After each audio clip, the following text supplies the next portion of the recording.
Good evening once again, and welcome to the Monday Review Show, where we talk all things refereeing, essentially, and decisions of referees. It is a referees program. If you'd like to make some comments, please do so. But at all times, please be mindful and be respectful of the show, and especially of my regular guest. Now, last week, Keith and I were just talking off air that really there wasn't that much to talk about last week, but my goodness, I mean the previous show, but this week's show is really, there's so much really in one game. We could spend the whole program on one game. So if you'd like to make any comments, please do so. On the bottom of your screen there should be a little thing you can swipe across and leave a comment there, or if you'd like to ask a question, then please do so as well, and we'll do our best to accommodate you. But Keith, my goodness, the Arsenal, put it the other way, the Newcastle Arsenal game, there were so many incidents in that game. We could spend the whole program talking about it. A lot of people are exercised by the fact that leading up to the goal, and there was only one goal in it, that the ball was out of play on the far side, which was not picked up by the referee. Nor the assistant. Well, the assistant would have had the players in his way, plus he would have had the two uprights in his way as well. But the same, maybe the referee should have seen it. I'll let you go explain the ball in and out of play, and then I'll put a graphic up to explain.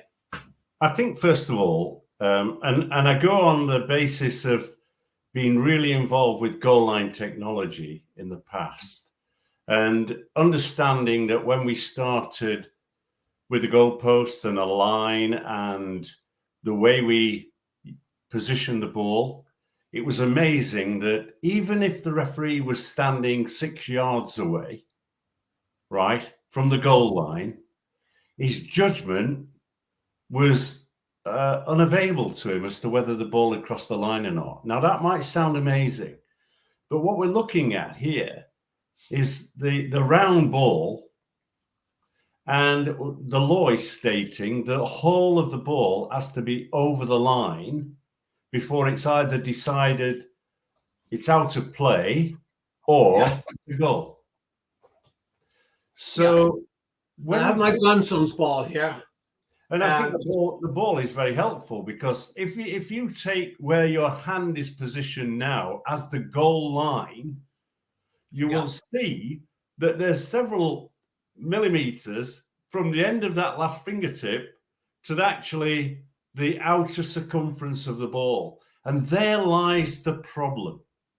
So the only way that you can determine this is to have either a view that's vertical, and the camera is not available to do that, or an extension of the goal line technology, which would cost, I understand, something like £1 million in each stadium to have additional cameras, additional software, to have that coverage from the post to the corner flag. We don't have that, so we have to rely on what we see with the naked eye. And the whole reason why I brought goal line technology in was the fact that it was proven through the sort of trials that we had, that the naked eye could hardly pick up whether the ball was only over the line. So that's the starting point. So for me, you don't guess as a referee. You don't guess as an assistant referee, and neither do you guess if you're VAR. And if VAR, which surprised me, was unable to determine that the whole of the ball is over the line, they had to continue. They made the right decision to continue the game because they didn't have evidence, accurate evidence, that said the whole of the ball was over. Now, we have pundits and we have everyone saying, well, it looks over. Yes, it does. But as your picture shows, angles can be very deceptive. A ball can look as though it's out. You know, if we look at those pictures, the blue area is outside the field of play, and therefore in that sense we know that picture one, it's out of play, we think, But then when you switch the angle, you can see how a couple of millimeters or less, the ball is still in play. Indeed. Yeah. And picture 2 on the top right is in my opinion what happened in the Newcastle game. Yes. The ball, although appearing to be off the field of play, and as the interviewer said to me today on radio, but I could see green grass between the ball and the line. And I said, yes, you could. Yeah. But you're talking about the bottom of the ball. Yeah. I don't know, is this, I'm just, can you see that hand? Is it pointing to it there, Keith? Yeah. I said you could see that there. That's the bottom of the line. That's the bottom of the ball, which is outside the line, which is the goal line.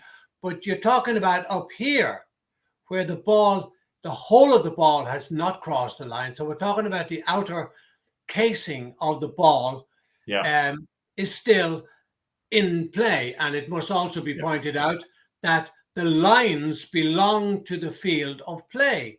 Yes. And they belong to the areas of which they are boundaries, unlike in rugby. So either the player who went to retrieve the ball knew it was out and decided to play on anyway, or he actually believed and knew the laws that says the whole of the ball had not crossed the line and therefore he played on. Yeah. I think, however we look at it, just take this same view. How often do we say the ball is outside the quadrant when they're taking a corner kick? Exactly. Because the same thing applies. It looks by the naked eye that the ball is out of the quadrant because the base of the ball is not in contact with the line. But that's not the judgment. The judgment is this outer casing, which is still on the line of the corner kick quadrant, and therefore it's still in play. It bemuses spectators. It annoys them because when we go back to our day, the ball had to be very clearly seen to be inside. But in effect, the law hasn't changed. What has changed is technology and thinking around when a ball is over the line and out of play or a goal, or it's inside the quadrant or outside the quadrant. The same thing applies. But and the same thing, sorry, Keith, to cut across you, the same thing now with penalty kicks. I noticed recently that the players are not putting the bottom part of the ball inside that, I think it's a 9-inch circumference or something like that. Yeah. And then they're actually moving it forward and claiming then that is part of the line, when in fact they're not, in old money, they're not 12 yards anymore. They're now 11 yards and 10 inches. So 9. No. I make a point here to young referees because I know that we have young referees listening to the show. And the important thing here is if you're the referee, you insist that it's put on the quadrant, on the penalty mark. Insist. Because it saves a lot. It saves you a lot of problems. Absolutely. And we can go back to that ball out or ball in. Ultimately, at the end of the day, people can argue there's evidence that the ball is out of play, and there's evidence that the ball's in play. But I'm taking the view that ball is still in play, despite how we look at it, because of the explanation and the photographs that you've just shown. But if we move on, we then have the next phase of that particular play where the player, Joletin, jumps for the ball and heads it towards a colleague. At the point, he's got both palms of his hands on his opponent. And if you look closely at the replays, you will see that his arms are bent. And we talked about this particular subject before, when we're guiding our young referees, because we know that if a bent arm and a flat hand and we move it forward, the point of the elbow straightens. And therefore, when they're doing that, that clearly is the action of a push. So for me, it's not a case of hands up here, it's hands that have been stretched out and the arms extended. So for me, I think that is a push. And I was surprised that VAR at that point didn't say to the referee, come and have a look. And I think they missed that opportunity of the referee actually being able to go to the monitor to determine that a foul had taken place and the ball and the goal should be ruled out at that particular point. So let me just play devil's advocate here. Yeah, sure. You know, when it suits players or managers or coaches, when it suits them, they'll say, oh, this is a physical game, it's a contact game, and contact is going to be made, etc. In real time, player going to head the ball will go for it. There's no player goes to head the ball with his hands behind his back. No, absolutely not. And I'm reminded of something that was either Stephen Gerrard or Jamie Carragher, or maybe both, had said, that a player has a right to go down if he's touched. Now, they're falling all over the place for the slightest little thing. So just going to play devil's advocate here. And sure. Did the Arsenal player know that this Newcastle player was coming in behind him, and he said, as soon as he touches me, I'm going down? Well, I think it's a great point. And the reality is that the referees have taken the match officials on this particular game have taken a lot of criticism this week because of that particular incident and the fact that the goal was allowed. And there is no doubt in the game of football that the behavior of players and the pressure applied by them on referees, to some degree, through weak officiating, they're actually now, if you like, and I hate to say it, but the weak refereeing that we've seen over the last recent years, it's now coming to haunt them. Yeah. And what we're seeing is, we're seeing it in all parts of the game, where in effect there's no other word to say, and that is cheating. And on the same argument, and on the same argument, I believe it was a push, but you and I, and many people have already witnessed the fact that challenges inside the penalty area and the illegal use of hand and arms have gone unpunished by referees.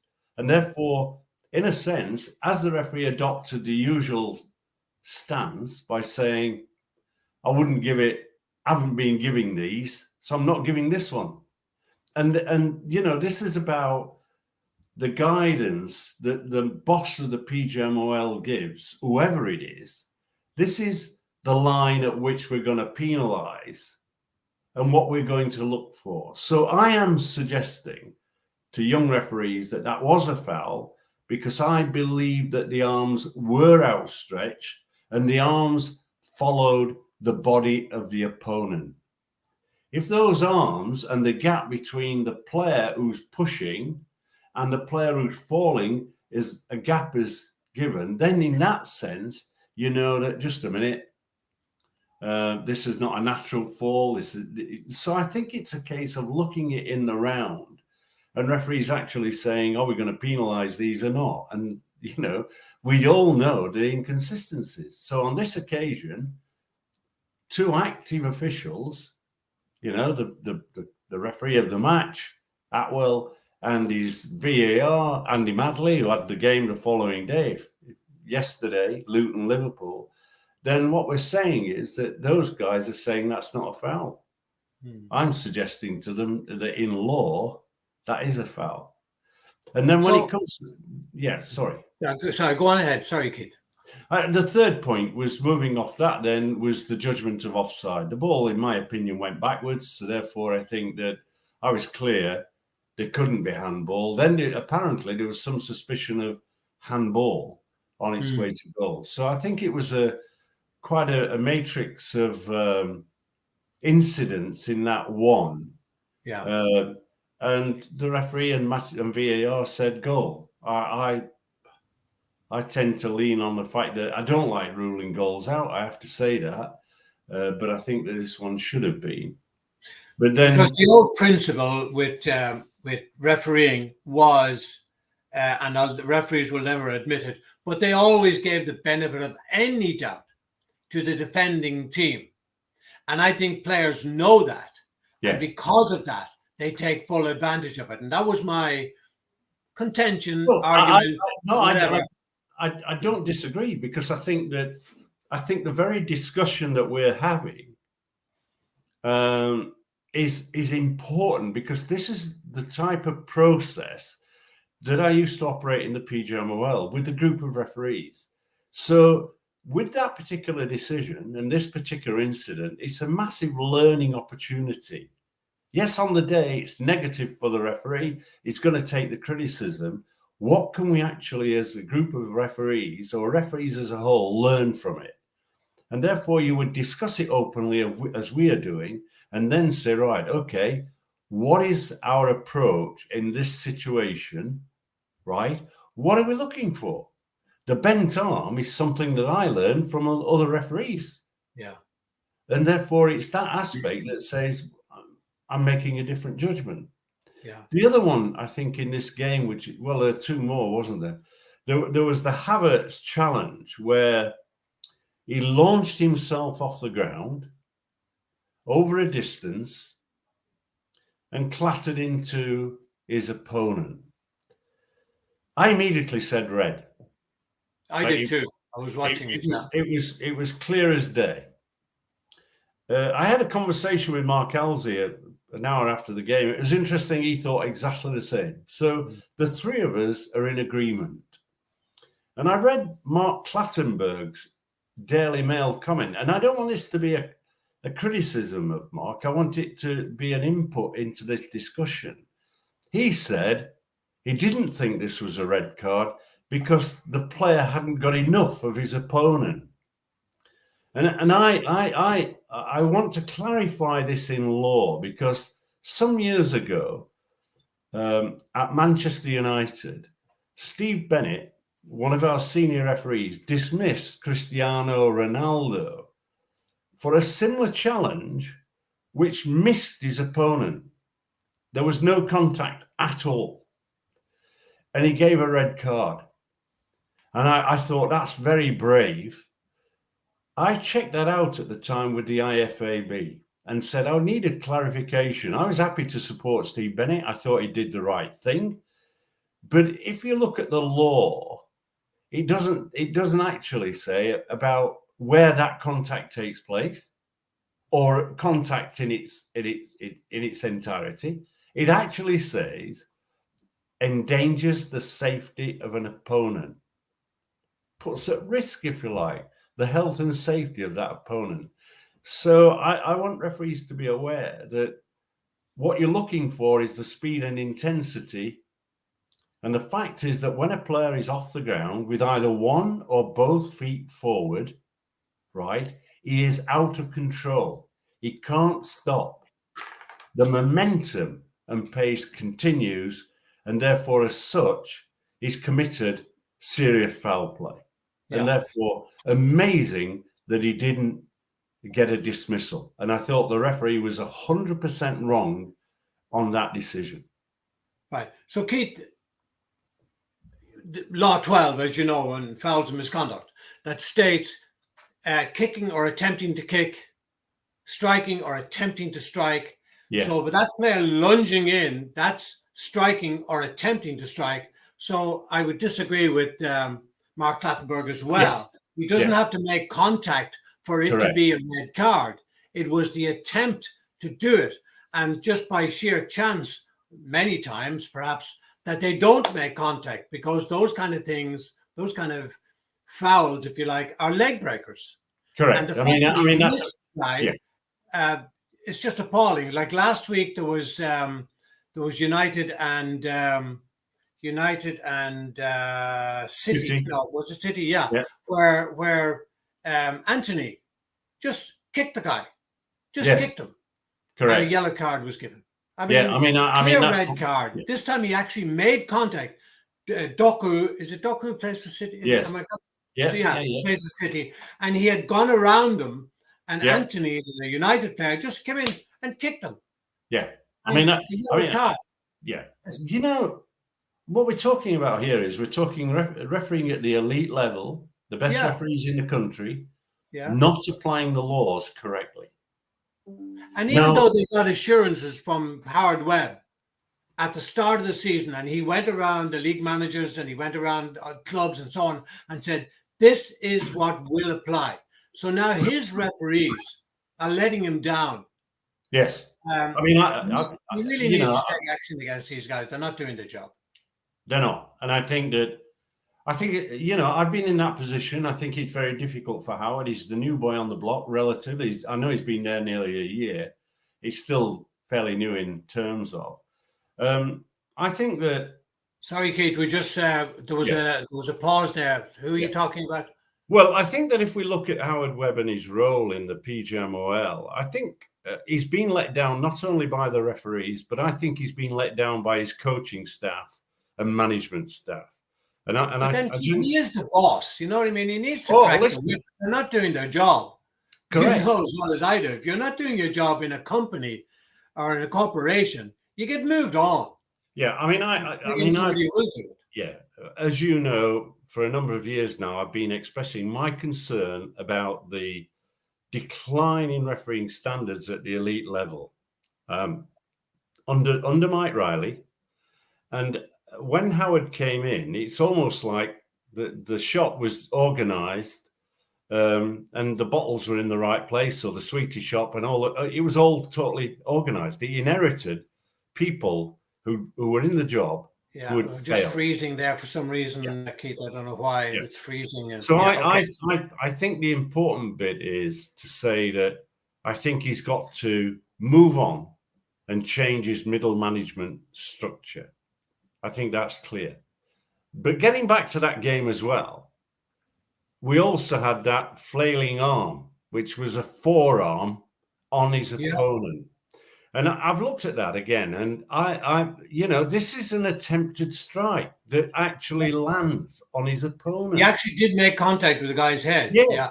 And therefore, if we look at other sports that are taking a very serious view in terms of head injuries and protection of players, this is no different. The laws of the game, again, this is an attempted strike. It doesn't say you dismiss somebody for a punch.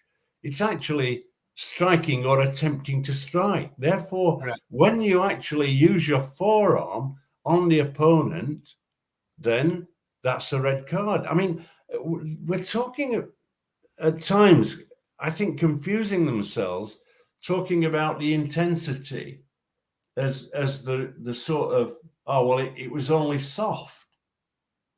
Well, if you attempt to strike somebody and you miss, it doesn't impact on the player, and that's as soft as it can be. But that's still a red card offence. And therefore, I think it was very succinct of you to actually point that out in law and link that with the Havertz challenge.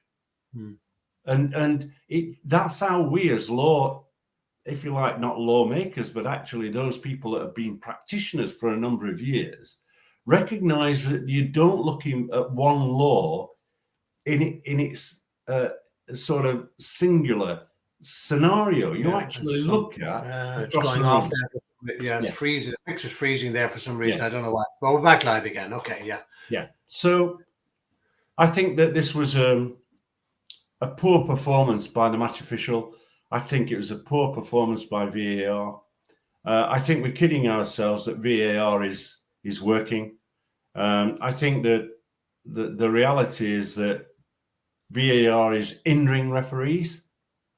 I think that we've seen referees, I've said lazy, but I mean, the emails I received this weekend caused me to write an headline in the Daily Telegraph today that said referees in England are becoming the laughing stock.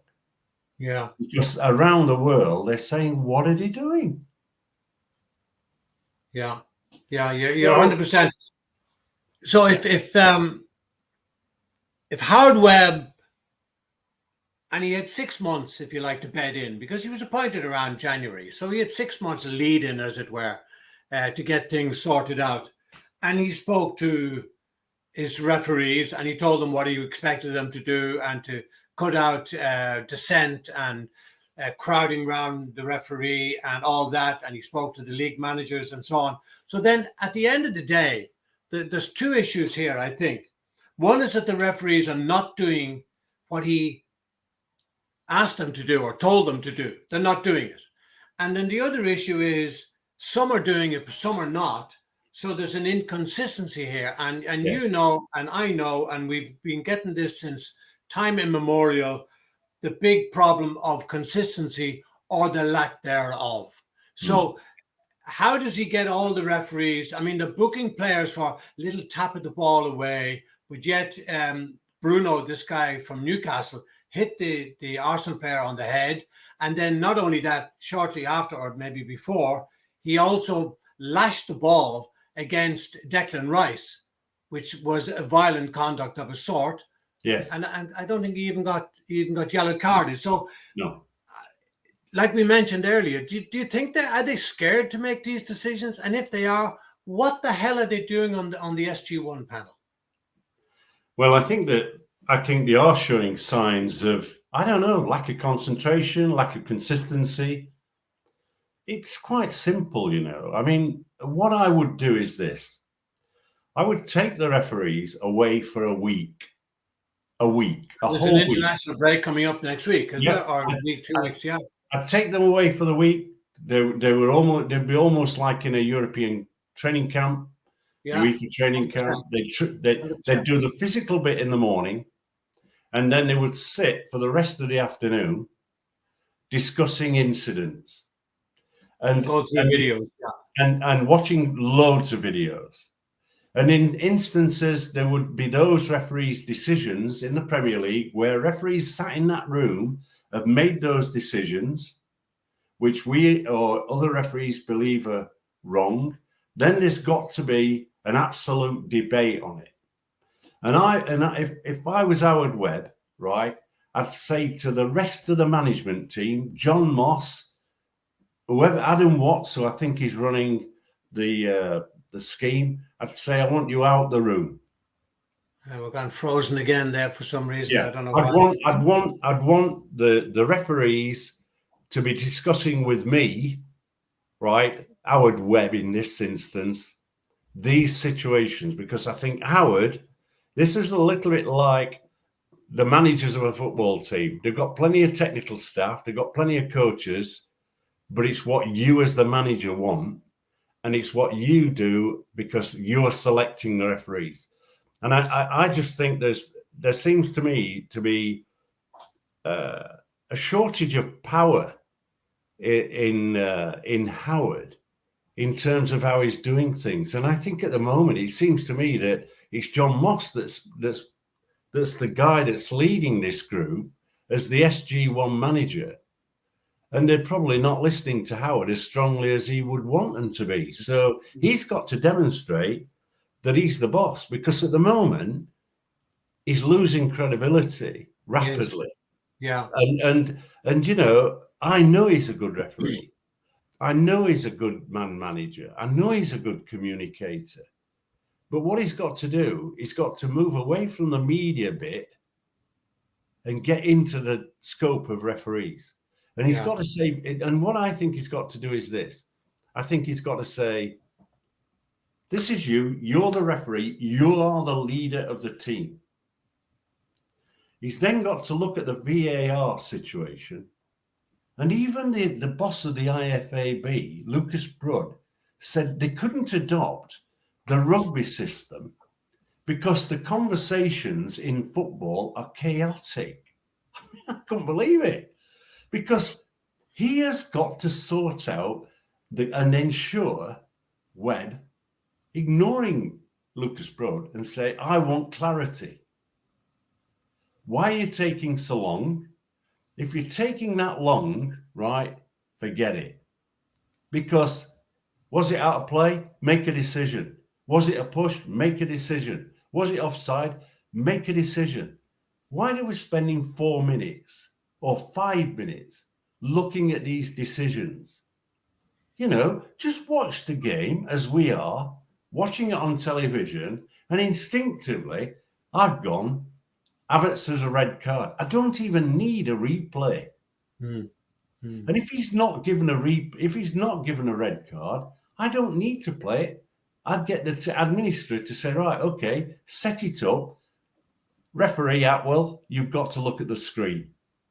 I'm not going to tell him what he's looking for because it stands out like a sore thumb. Yeah. And I think we're overcomplicating it. Yeah. It's becoming a committee making decisions with the referee abdicating his total responsibility.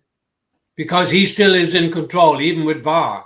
He still makes the final decision. Well, and I mean, what I'm getting from lots of people with comments is that the referees are using VAR as a crutch. Well, they are. But I have no doubts about that. I think I've put it under the banner of lazy refereeing. The whole point is they're waiting, and you know, crikey, you've refereed at the highest level. The reality is you make decisions instinctively because you have great knowledge of the laws, because you've got a compendium of experience that you've built up. And it's amazing, isn't it? The better you are, the higher you jump if you're a pole vaulter, the more times you do it. And they don't look at placing that pole in 100%. The hole. We could go on and on. Yeah, apologies to people watching because the picture keeps freezing. I don't know why. And we could go on and on. Yeah, for sure.